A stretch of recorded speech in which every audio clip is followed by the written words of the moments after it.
Bonjour, mon nom est Patrice Desbiens, je suis enseignant en technique d'éducation spécialisée. Je vous invite avec moi, on va faire la visite du laboratoire d'expérimentation en technique d'éducation spécialisée.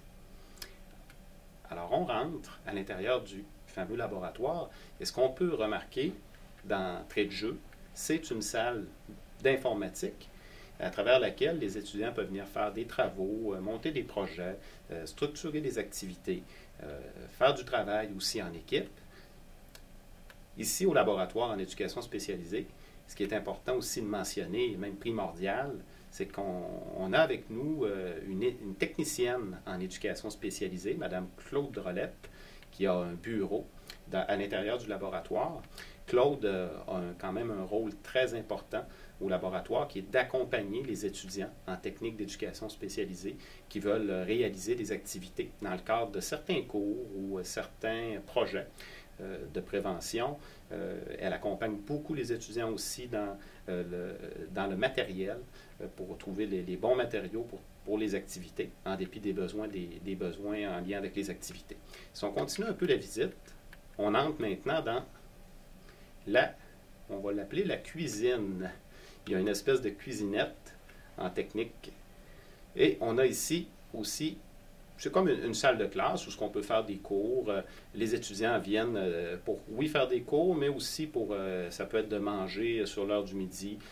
Ça permet de développer quand même un beau sentiment d'appartenance avec les étudiants. Et comme vous voyez, il y a beaucoup d'armoires. Et à l'intérieur des armoires, il y a énormément de matériel pour toutes sortes d'activités. Ce qui est important aussi de mentionner, c'est que le laboratoire sert principalement à monter, planifier, structurer des activités éducatives avec les étudiants en éducation spécialisée. Ici, on vient de rentrer dans le salon, on peut l'appeler le salon, qui peut être aussi transformé en une salle de classe, où les étudiants aussi peuvent se réunir pour faire des projets. On a toutes les installations aussi au niveau numérique là, pour faire des projections, que ce soit d'outils, de vidéos, avec toute l'installation que nous avons au laboratoire. Fait que vous voyez, c'est ce qui fait le tour un peu du laboratoire en éducation spécialisée. C'est quand même 3 grands locaux dans lesquels les étudiants réalisent leurs projets. C'est un peu l'équivalent d'une fourmilière.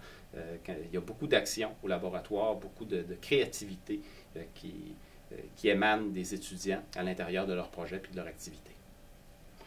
Alors, c'est ce qui conclut la visite du laboratoire. Je vous remercie beaucoup et je vous invite, si vous voulez faire une visite virtuelle complète du pavillon Gérard Arguin, à aller sur le site web du Collège du Cégep de Jonquière. Merci.